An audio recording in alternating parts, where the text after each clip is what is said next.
Samsung Galaxy S9 speed test. I'm sure you haven't seen this nowhere on YouTube. Let's go ahead and begin the boot up test in 3, 2, 1 and see which one can get there first.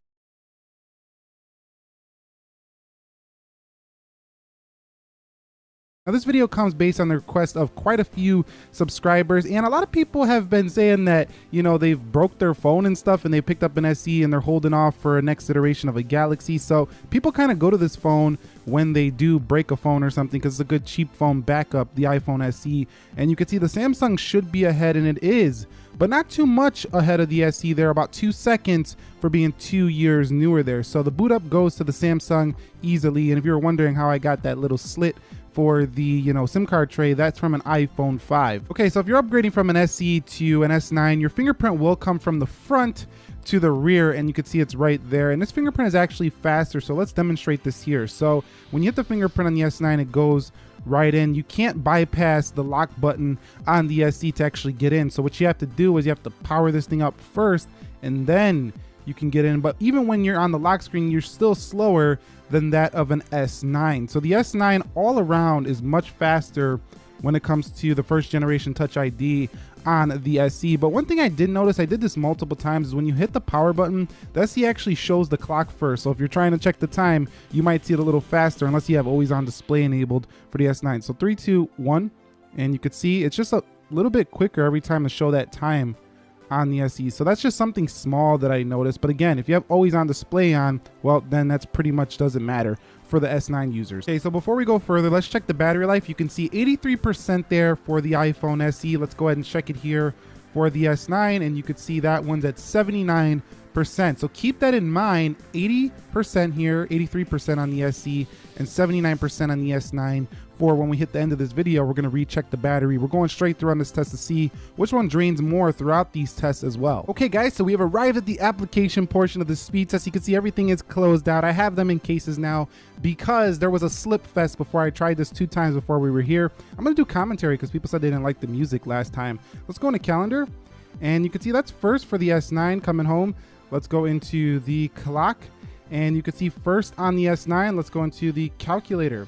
And first again on the S9 slightly, let's go into App Store, Play Store. That's the Galaxy S9 coming home. Let's go into Instagram. And that is the Galaxy S9 again. Let's go into Twitter. And we have a win there for the Galaxy S9. Let's go into the weather application, and we slipped again here, even with a case on it. Let's go into weather. And you can see that's the iPhone SE. The Samsung weather is always slower than the iPhone series. Let's go into the Amazon. So if you like to check your weather fast, you might like the iPhone, but the OK Google thing is pretty nice for the Galaxy S9. Let's go into eBay, and you can see you're shopping first again on the right. Let's go into Appy Geek, and you can see Appy Geek opens first there on the left. Got a little noti right here, a little notification, but still it was first on the left. Let's go into Snapchat. Ooh, that was close. You're gonna have to call that one for me down below. YouTube, and YouTube opens first on the right. Let's go into Subway Surfers, and wow, the SE just not playing around today. Not playing around for the small boy. Let's go into the Pac-Man, and Pac-Man game again. What is going on, S9? 4 gigs of RAM, twice that of the SE. What are you doing? Snapdragon 845, what are you doing? Okay, so the SE takes down the S9 in both Subway Surfers and Pac-Man. Let's go into Dead Trigger 2. Graphically intensive game. Again, just bump the camera. Again, iPhone SE taking down the S9. And you can see this is the SE again.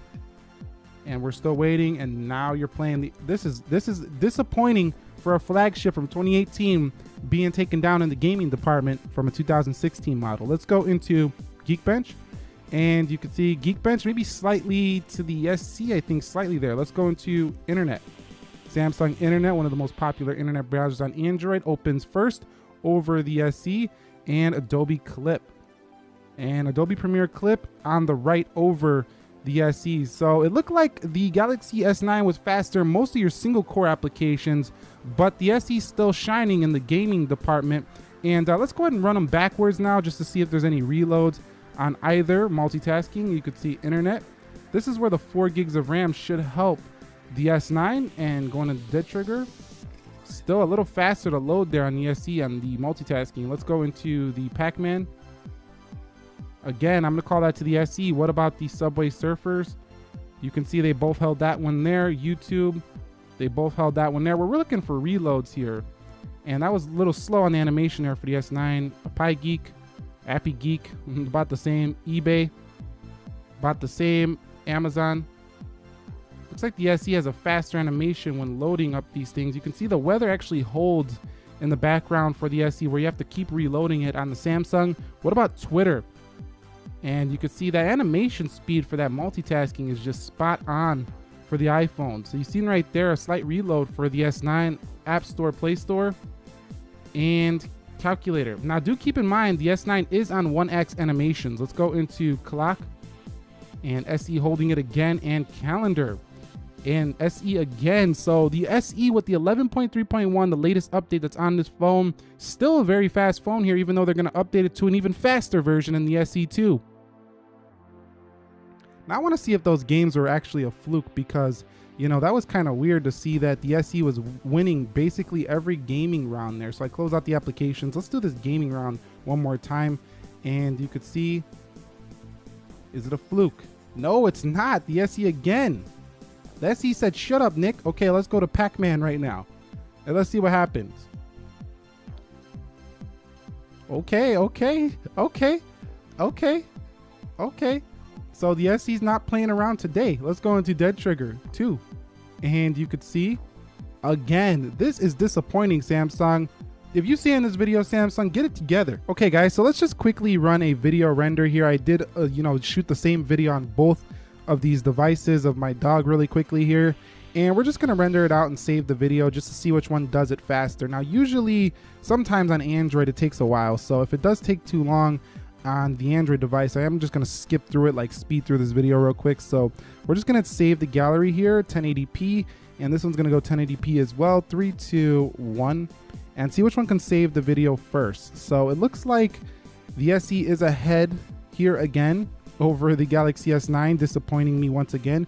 But I do know that the iOS version seems to render it a little bit faster.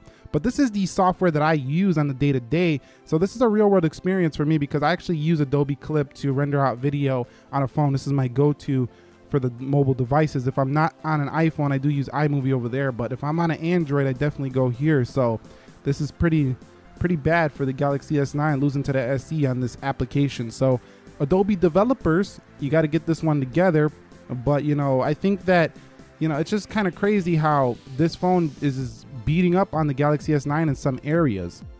And you could see, I'm just going to cancel it out because it's taking too long. But you can see that the iPhone SE was faster in the video render test. All right, guys, so you can see the Geekbench scores are in 2478 single core iPhone SE, 2305, 4466, 7762. So in the benchmarks, the SE basically is being matched to the Galaxy S9, a little bit of a higher score there. This might be higher. It's just a little bit hot now because we're running these tests.